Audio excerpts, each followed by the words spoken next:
ఆయన రాజకీయంగా జగన్మోహన్ రెడ్డి గారిని మా పరిపాలనని దెబ్బ కొట్టేందుకు అన్పాపులర్ చేసేందుకు ఆ రకమైనటువంటి శ్వేతపత్రాలు అసత్యంతో కూడుకున్న శ్వేతపత్రాలను రిలీజ్ చేస్తున్నారనే విషయాన్ని చాలా కూలంకషంగా పార్టీ వైపు నుంచి చెప్పడం జరిగింది. అయితే చిత్రమైన విషయం ఏంటంటే మొన్న 17వ తారీఖున ఈ నెల 17వ తారీఖున శాంతి భద్రతల మీద ఆయన ఒక శ్వేతపత్రాన్ని విడుదల చేయాలని అనుకున్నారు, ప్రకటించారు. ప్రకటించిన తర్వాత ఆ శ్వేతపత్ర విడుదలని వాయిదా వేసుకున్నారు. ఇక్కడ నేను చాలా సూటిగా ప్రశ్నిస్తున్నా, ఎందుకు వాయిదా వేసుకున్నారు అని అడుగుతా ఉన్నా.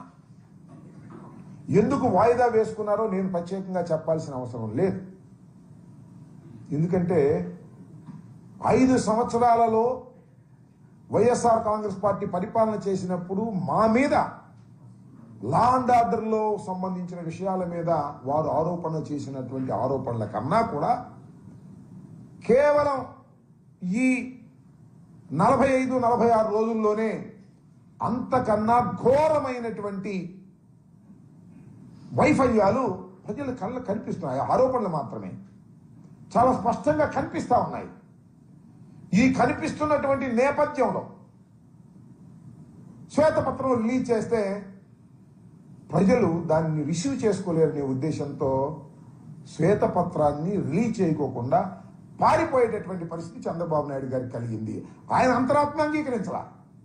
నేను ఈ పరిస్థితుల్లో శ్వేతపత్రం 5 సంవత్సరాలు మీరు ఘోరాలు చేశారు, పాపాలు చేశారు, నేరాలు చేశారు అని నేను చెప్తే ప్రజలు మీరేం చేశారు ఈ నెల 15 రోజుల్లోనో ఈ 46 రోజుల్లోనో మీరేం చేశారని ప్రశ్నిస్తారనేటువంటి భయంతో ఆయన ఇప్పుడు ఏం చెబుతుందంటే అసెంబ్లీలో మేము శ్వేతపత్రం రిలీజ్ చేస్తాం. మరి అన్ని అసెంబ్లీలు చేయొచ్చుగా, ఇక్కడ ఎందుకు చేయలేదు? ఆ నేపథ్యం అలా ఉందని ఈ సందర్భంగా నేను మనవి చేస్తున్నా. ఈ సందర్భంగా కొన్ని విషయాలను మీడియా ద్వారా రాష్ట్ర ప్రజానీకానికి తెలియపరచాలనే ఉద్దేశంతో ఒక ప్రయత్నాన్ని నేను చేస్తున్నా. దానిలో ప్రధానమైనది ఏంటంటే 3 విషయాలను ఇక్కడ మచ్చుకు 3 విషయాలను మాత్రం ప్రస్తావన చేస్తా. అదేమిటంటే మన ఉమ్మడి జిల్లాలో పల్నాడు జిల్లాలో వినుకొండలో జరిగినటువంటి ఒక దారుణమైన హత్య. అది సోషల్ మీడియాలో కానీ మరో రకంగా కానీ అందరూ చూసే ఉంటారు. ఎంత దారుణంగా హత్య జరిగిందో నేను ప్రత్యేకంగా చెప్పాల్సినటువంటి అవసరం లేదు. దీన్ని వాళ్ళు ఏం చెప్తారంటే ఇది రాజకీయ హత్య కాదు, 2 మిత్రుల మధ్యన జరిగినటువంటి హత్య అని అటు పోలీస్ వైపు నుంచి ఇటు ప్రభుత్వం వైపు నుంచి చెప్పి దీన్ని డైల్యూట్ చేయాలనేటువంటి ప్రయత్నం చేస్తున్నారు. నేను మనస్ఫూర్తిగా చెప్తున్నా, అందరికీ తెలుసు పల్నాడులో రషీద్ అనేటువంటి మరణించినటువంటి వ్యక్తి డిసీజ్ వైఎస్ఆర్ కాంగ్రెస్ పార్టీకి చెందినటువంటి వ్యక్తి. జిలానీ అనే అతను ప్రస్తుతం తెలుగుదేశంలో ఉన్నారు. అంతకుముందు వైసీపీలో ఉన్నమాట వాస్తవం.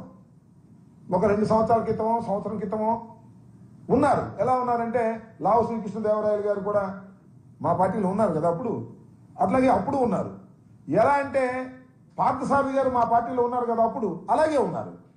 అలాగే ఆనం రామనారాయణ రెడ్డి గారు మా పార్టీలో ఉన్నారు కదా, అలాగే ఉన్నారు. అక్కడ తెలుగుదేశంలోకి వెళ్ళారు. తెలుగుదేశంలోకి వెళ్ళి అక్కడ ఉన్నటువంటి స్థానిక శాసనసభ్యుడు ఆంజనేయులు గారి ప్రోద్బలంతో, అలాగే మక్కిన మల్లికార్జున గారి ప్రోద్బలంతో దౌర్జన్య కాండలను నిర్వహించేటటువంటి క్రమంలో అతి దారుణంగా ఒక యువకుణ్ణి, కక్షలు లేవు, కార్పణ్యాలు లేవు. నేను అడుగుతా ఉన్నా, పోనీ ఆ రషీద్ అనే అతను ఇంతకుముందు ఏమన్నా హత్య చేశాడా, ఎవరన్నా పొడిచాడా, ఏదైనా క్రిమినల్ కేసు చేశాడా? అలాంటి వ్యక్తిని అతి దారుణంగా రోడ్డు మీద చంపేశారు. దీన్ని ప్రశ్నిస్తే జగన్మోహన్ రెడ్డి గారు వెళ్ళి పరామర్శిస్తే భరించలేకపోతున్నారు. అది వ్యక్తిగతమైన తగాదా? నేను అడుగుతా ఉన్నానండి, అది వ్యక్తిగతమైన తగాదా అనుకున్నాను కాసేపు.